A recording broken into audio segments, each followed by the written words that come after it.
In the crowded hallways of Northwood High, sound was everything. It was a constant roaring wave of shouts, laughter, and the screeching of sneakers on polished floors. It was in this chaos that 16-year-old Alex learned the art of being silent. He wasn't invisible, not exactly. But he was so good at blending into the background that people's eyes would just slide right over him.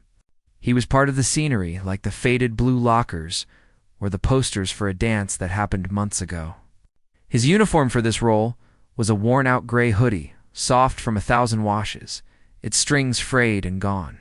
He pulled the hood up most days, not to look threatening, but to create a small, private space for himself in a world that felt too loud. He wasn't bullied. Bullying required attention, and Alex had perfected the art of having none. He was just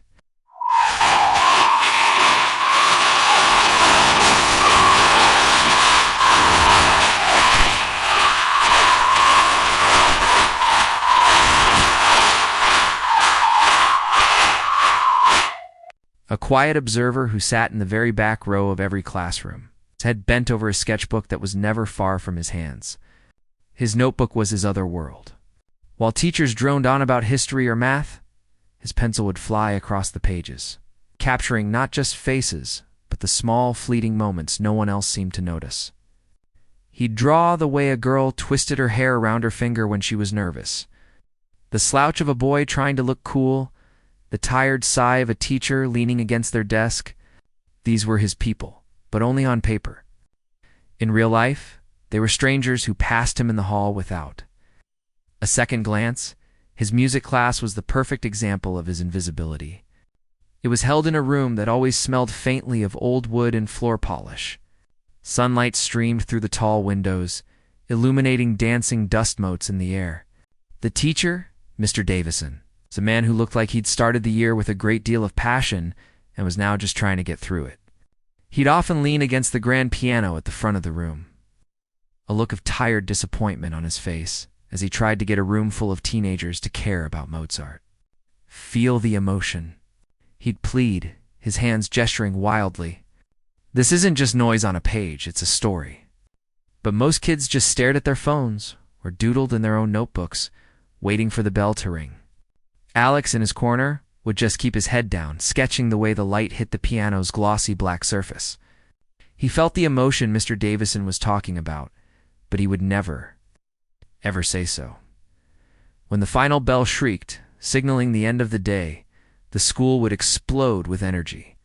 Alex would pack his bags slowly, letting the first wave of students rush past him in a loud, chattering river. He preferred to walk home alone. The 15-minute walk was a bridge between two different versions of himself. He'd leave the loud, chaotic Alex at the school gates and slowly transform into the quiet, focused Alex of his apartment. He'd walk with his hands in his pockets, watching the world go by. He saw the mailman walking his route with a familiar, tired stride. It was a group of younger kids playing basketball in a driveway, their shouts echoing in the cool afternoon air. He was still an observer, but out here, it felt more peaceful. There was no pressure to be anything other than what he was. His family lived in a small apartment on the second floor of a brick building. It was a simple place, but it was clean and it was quiet. Most days, it was empty. His parents worked long, hard hours to keep everything running, which meant Alex had the place to himself for a few hours every afternoon. This was his time. This was his sanctuary. He would drop his bag by the door, grab a glass of water, and make a beeline for the corner of the living room tucked away there. Almost as if it were trying to hide itself was an old upright piano. It had been a free find from an online listing, a gift from a family who was moving and couldn't take it with them. Its wood was scuffed and chipped in places, and a few of the ivory keys were yellowed with age. One of the pedals was a little sticky. To anyone else, it was just a piece of old furniture. To Alex, it was everything. It was a voice when he had none. It was a friend when he felt alone. He would sit on the worn wooden bench, the coolness of it a familiar sensation through his jeans. For a moment, he would just rest his fingers on the keys, not playing, just feeling the connection. Then he would begin to play. He'd never had a single lesson. Everything he knew, he taught himself. He'd spend hours online watching videos of people's hands, listening to songs over and over until he could pick out the melody by ear. But his favorite thing to play was his own music. It was raw and unpolished, a direct line from his heart to his fingertips. The music wasn't neat or tidy like the pieces Mr. Davison talked about in class. It was messy and full of emotion. It was the story of his day. The frustration of a pop quiz he wasn't ready for would come out as a flurry of angry, fast-paced notes. The quiet loneliness of walking through the crowded halls would become a slow, haunting melody, a moment of seeing something beautiful. Like the way the sunset painted the clouds, would turn into a cascade of bright, hopeful chords. The apartment would fill with the sound, the rich, vibrating notes chasing away the silence. In those moments, he wasn't the quiet kid in the hoodie. He was powerful. He was expressive. He was telling a story more true than any words he could ever speak. He would lose all track of time, his fingers moving on their own, his eyes closed as he poured everything he had into the music. This was his secret, a world so precious and so private that the thought of sharing it was terrifying. It was the one thing that was truly his, the one place where he felt completely and totally himself. As the last notes of a song faded into the air, leaving a peaceful hum in the quiet room, he would sometimes open his eyes and feel a sense of peace settle over him. Out there in the world, he was silent. But in here, with just the piano for company, his voice was louder and clearer than anyone could ever imagine. And he was determined to keep it that way.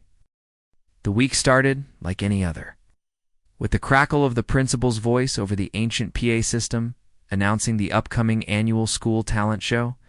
The news washed over the student body like a light spring rain, noticed, but quickly forgotten. In the hallways, a few kids talked about it, dreaming of performing in a rock band or doing a comedy sketch. But for most, it was just another school event that didn't really concern them. For Alex, sitting in his usual corner at lunch, it was background noise, as distant and irrelevant as the traffic sounds from the street outside, in music class. However, the talent show became Mr. Davison's new mission. He saw it as a chance to finally ignite a spark in his disinterested students. On Monday, he stood in front of the class, his eyes bright with a hope that hadn't been there for months. "All right, everyone," he began, clapping his hands together. "The talent show is our chance to show the school what music is really about. I want to see some of you up there, playing your instruments, singing your hearts out. Who's in?" He was met with a sea of blank faces and the occasional glance at a phone hidden under a desk.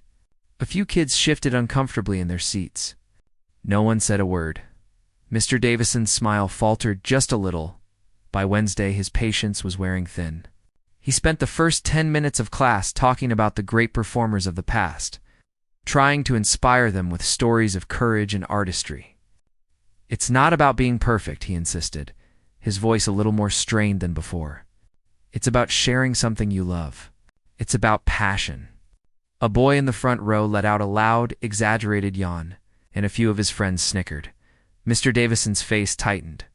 He shot them a look that was half annoyed, half disappointed, and then turned his gaze to the back of the room.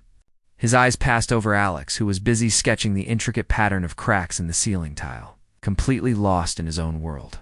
The teacher sighed, a deep, heavy sound that seemed to suck all the air out of the room. He felt like he was talking to a brick wall. Thursday was the breaking point.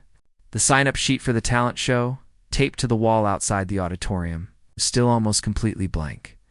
Mr. Davison walked into his music class that afternoon, looking defeated.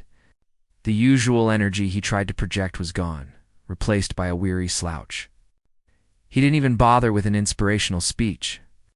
He just stood by the piano, his arms crossed, staring at the class. The silence was uncomfortable.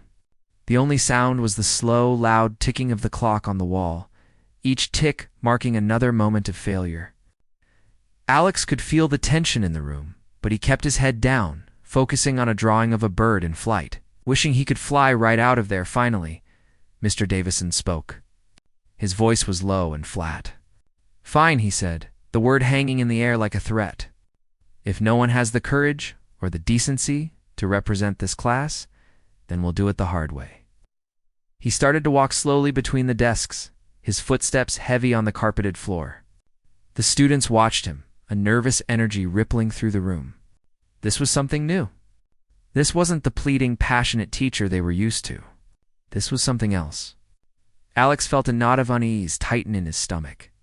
He kept his eyes glued to his notebook, his pencil frozen mid-stroke, praying the teacher would just walk on by, but Mr. Davison stopped. He stopped right beside Alex's desk. A shadow fell over the sketchbook. Alex could feel the teacher's eyes on him, boring into the top of his hooded head. He could smell the faint scent of coffee and chalk dust. "Alex," Mr. Davison said, his voice loud enough for everyone to hear, "you're always back there hiding in your corner, never saying a word. Let's see what you've got." A few snickers rippled through the class. Alex's heart started to pound against his ribs, a frantic, trapped animal. He could feel his face getting hot. Mr. Davison gestured toward the front of the room, toward the big black piano that sat under the window. "Come on up. Play something for us." The snickers grew a little louder. Someone whispered, "This is going to be bad." Alex felt like he was shrinking, like he wanted to melt into the floor and disappear completely. He couldn't move. He couldn't breathe. His secret, the one thing that was his and his alone, was being dragged out into the light.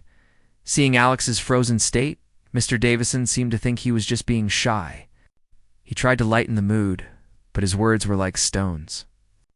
"Don't worry," he said, with a dismissive wave of his hand, a cruel smirk playing on his lips. "You don't have to be good. It'll just be for laughs to get things moving. A little icebreaker." The words hit Alex like a physical blow. For laughs. He wasn't being asked to share his music. He was being set up to be a joke. A public spectacle of failure designed to shame other kids into signing up. He looked up and saw the faces of his classmates. Some were smirking, others were looking at him with a mixture of pity and morbid curiosity. All of them waiting for the show. For a horrible second, Alex thought about refusing. He wanted to stand up, say no, and walk out of the room. But his legs felt like they were made of concrete. His throat was so tight he couldn't have spoken even if he knew what to say. The social pressure was immense, a heavy weight pinning him to his chair. So he just sat there, his mind a complete blank. As the entire world closed in around him, Mr. Davison gestured again, more impatiently this time. "Well, we don't have all day." Slowly, mechanically, Alex closed his sketchbook. The sound of the cardboard cover snapping shut seemed unnaturally loud in the silent room. He pushed his chair back, the scraping sound making him flinch. Every single eye was on him as he stood up. He kept his head down, his hood hiding his face, and began the long, humiliating walk to the front of the classroom. The 15 feet felt like a mile. With each step, he could hear the muffled whispers and feel the weight of their stares.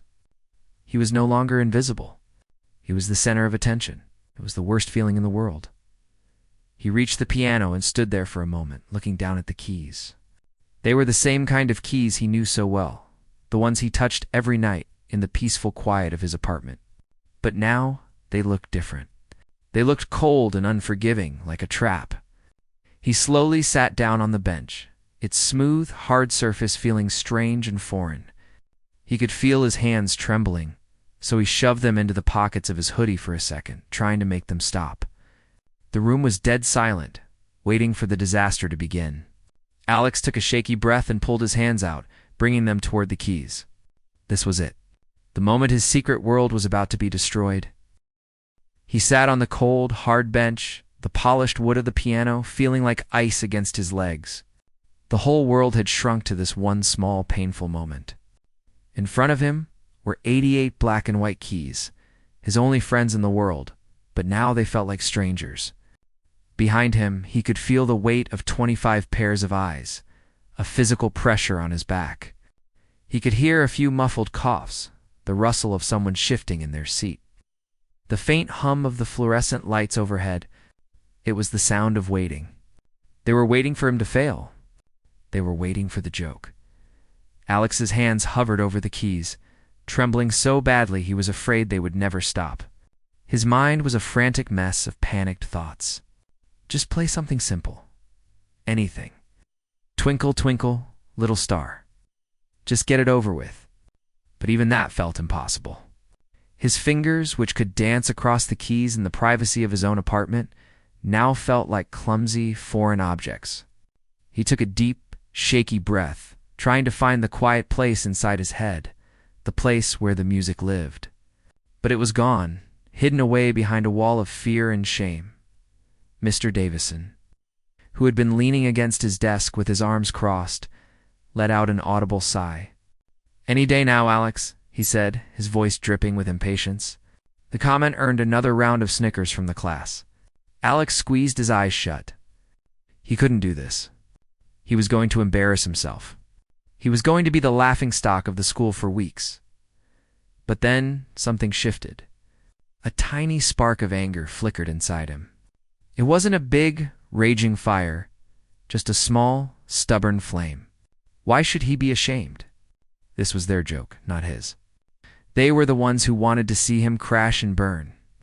They had dragged his secret, his most sacred thing, out into the open for their own amusement.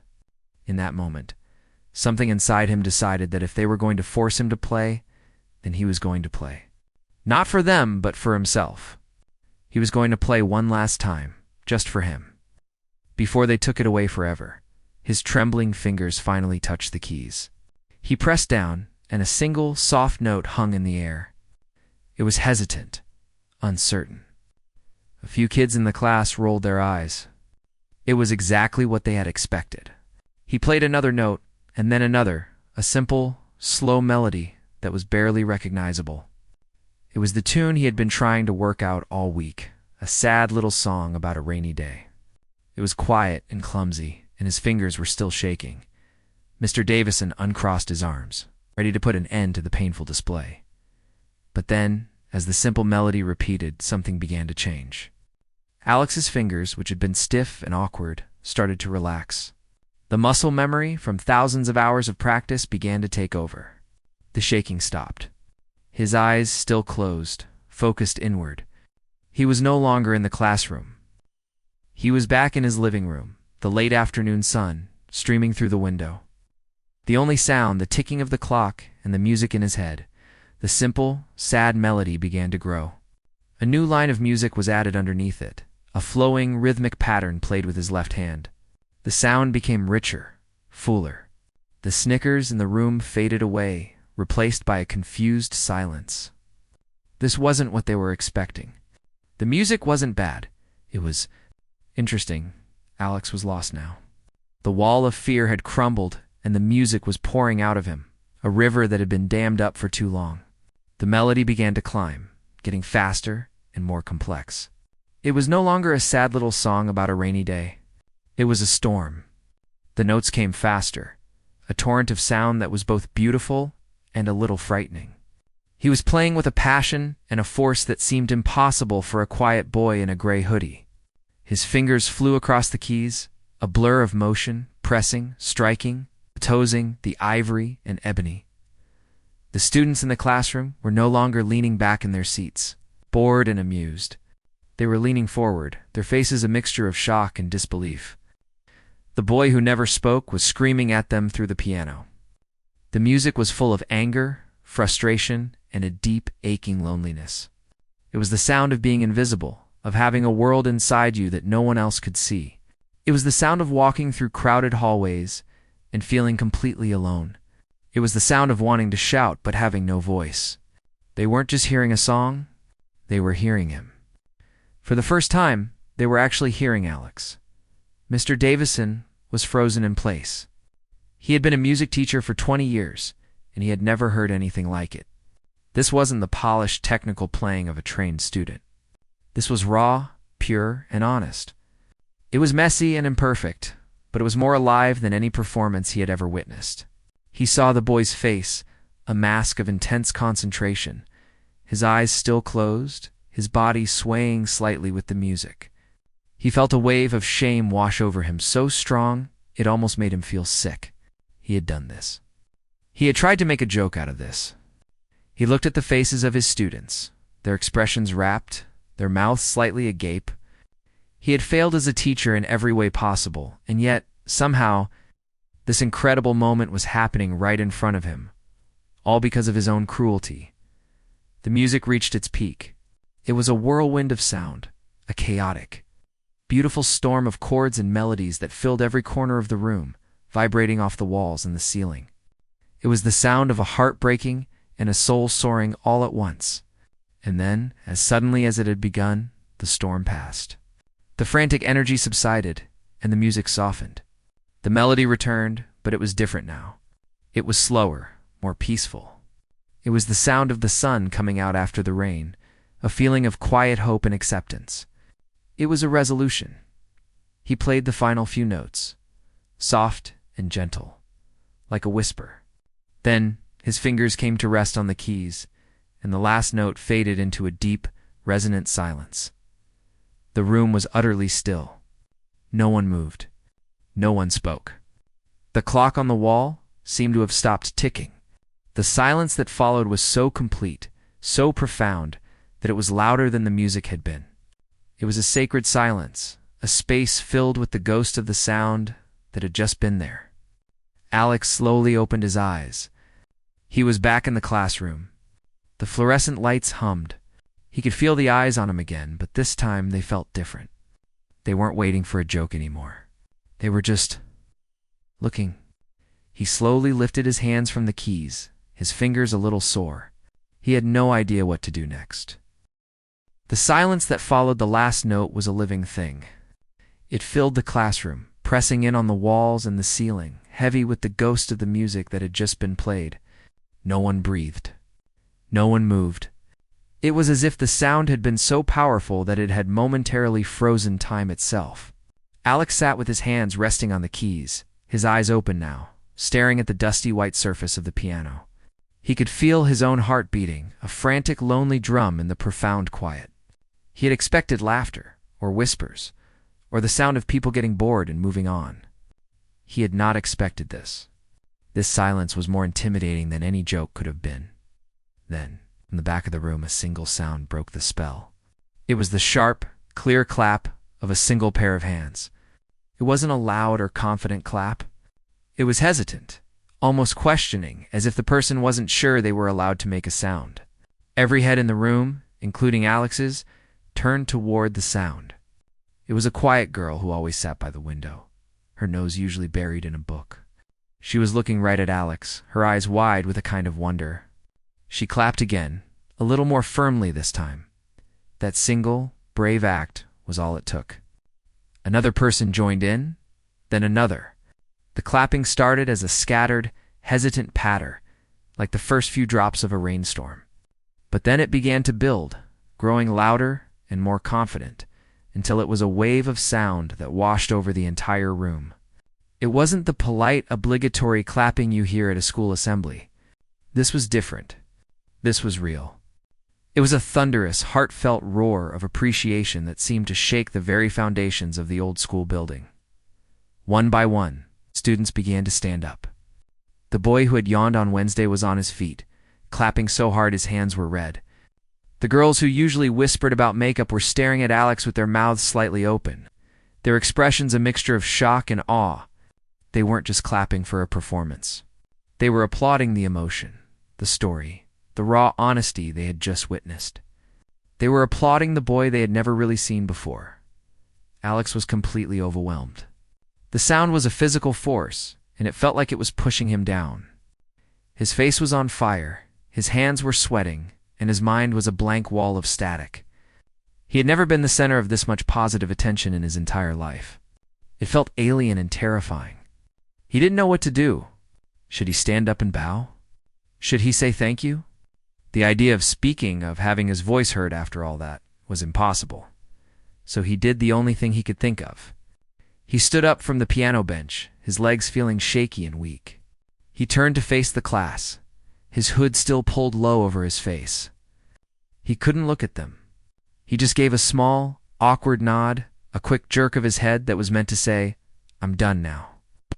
Then, he quickly walked back to his seat in the corner, the sound of the applause following him like a tidal wave. He sat down, and immediately pulled the strings of his hoodie, tightening it until only his chin was visible, creating a small dark cave to hide in. He wanted the noise to stop. He wanted everyone to stop looking at him, just as the applause began to die down. The bell shrieked, signaling the end of the day. The sound was jarring and harsh. A sudden return to the normal world. The spell was broken. Students began to gather their things, but the atmosphere in the room was completely different. The usual chaotic rush was replaced by a quieter, more thoughtful energy. As they filed out of the door, many of them stole glances in Alex's direction. Some just looked, their faces full of curiosity. Others gave him small, shy smiles. A boy who had sat in the front row paused by his desk. "That was really something," he said, before quickly turning and leaving. Alex just kept his head down, pretending to be very busy zipping up his backpack. He could feel Mr. Davison's eyes on him from the front of the room. He waited until most of the students were gone before he dared to look up. The teacher was still standing by his desk, but he wasn't leaning against it with his arms crossed anymore. He was just standing there, his shoulders slumped, looking older and more tired than Alex had ever seen him. He was looking at the piano as if it were a stranger. When the last student had left, Mr. Davison slowly walked over to Alex's desk. Alex tensed up, his body bracing for another comment, another sarcastic remark. But the teacher's face was different. The usual cynical mask was gone, replaced by an expression of deep, genuine regret. He stopped beside the desk and cleared his throat, his voice quiet and rough, as if he hadn't used it in a while.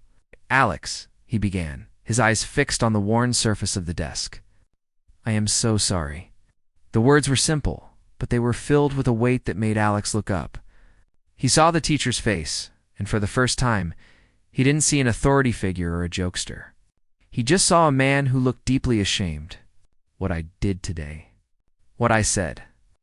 There is no excuse for it," Mr. Davison continued, his voice shaking slightly. "It was cruel, and it was unprofessional, and I am truly, truly sorry." He finally met Alex's gaze, and his eyes were filled with a sincerity that was undeniable. "I had no idea," he said, his voice barely a whisper. "None at all. What you did in here today, what you played, it was one of the most beautiful, most powerful things I have ever heard. In all my years of teaching, I have never felt anything like that." He paused, taking a deep breath. "You have a real gift, Alex. A truly special gift. And I almost made you ashamed of it, I hope. I hope you can forgive me." Alex didn't know what to say. He had never had an adult, especially a teacher, speak to him with such honesty and humility. He just sat there, his mouth slightly open, his mind struggling to process the apology. He saw the man in front of him not as Mr. Davison, the music teacher, but as just a person who had made a mistake and was trying to make it right. After a long moment, Alex gave a small, slow nod. It wasn't a full acceptance, but it was enough. It was a start. Mr. Davison seemed to understand. He nodded back, a flicker of relief in his eyes. "The talent show," he said, his voice a little stronger now. "You should sign up. You should play that piece. The whole school needs to hear it." He paused. "But only if you want to. No pressure. Not from me, ever again." With that, he gave Alex one last apologetic look, and then turned and walked back to his desk, leaving Alex alone in the quiet room with the piano and the echoes of a day that had changed everything. The walk home that day was different. The 15-minute bridge between his two worlds had been rebuilt. The world outside the school gates felt the same, the cars rushing by, the neighbors watering their lawns, but it was as if Alex was seeing it all for the first time through a new set of eyes. The sounds didn't just wash over him anymore. They had a new clarity. He could hear the distinct chirp of a sparrow, the distant rumble of a train, the rhythmic bounce of a basketball. His secret was out. The music he had kept locked away in the quiet of his apartment had been heard, and the world hadn't ended. In fact, it felt like it had just gotten a little bit bigger. When he got home, he didn't go straight to the piano. He just sat on the couch in the silent living room, his backpack still on his shoulders. He replayed the afternoon in his mind, the snickers, the feeling of dread, the storm of music, the shocking silence, and then the applause. Most of all, he thought about Mr. Davison's face, the look of genuine shame and then of awe. It wasn't just an apology from a teacher. It was an acknowledgement from one person to another. For the first time, someone had seen past the hoodie in the silence and seen the real him. It was terrifying, but it was also a little bit thrilling. The next day at school, change was immediate and impossible to ignore. As he walked down the hallway, the usual current of students seemed to part around him. But this time, it wasn't because they were ignoring him. It was because they were looking at him. He could feel their eyes on him, hear the whispers that followed in his wake. That's him. He's the one who plays the piano. I was in that class. It was insane. His first instinct was to pull his hood up and disappear, but he fought it. He kept his head up, his eyes forward, and just kept walking. It was the hardest thing he had ever done. In his first class, a girl he'd never spoken to smiled at him and said, "Hey." It was a simple word, but it felt like a monumental shift. He managed a small, awkward smile back. The biggest change came in music class. When Alex walked in, Mr. Davison was already there, standing by the piano. But he wasn't leaning on it with his usual cynical slouch. He was polishing the glossy black surface with a soft cloth, a look of reverence on his face. He looked up as Alex entered and gave him a small, respectful nod. Alex took his usual seat in the corner, but it felt different. The corner no longer felt like a hiding place. It felt like his base. Before class started, Mr. Davison walked over to his desk. He didn't say anything about the performance. Instead, he held out a small brass key. "This is a key to the auditorium," he said quietly. "The grand piano is all yours. Anytime you want. Before school, after school, no pressure. But I think you'll find it sounds a lot better than the old upright at home." Alex took the key. It's cool, heavy weight of surprising comfort in his palm. It wasn't just a key. It was an invitation. It was trust. Over the next few days, Alex found himself drawn to the empty auditorium. He would go there after the last bell, the vast, silent space feeling both intimidating and exciting. He would sit on the stage at the gleaming grand piano, its lid propped open like a giant sleeping bird. The keys were smoother and more responsive than his old piano at home, and the sound it produced was rich and full, filling the huge room with a warmth that enveloped him. At first, he just played the same piece from the classroom over and over, trying to recapture that feeling, that moment of pure release. But the fear of the talent show was a constant, not in his stomach. The thought of all those people, the whole school, watching him was paralyzing.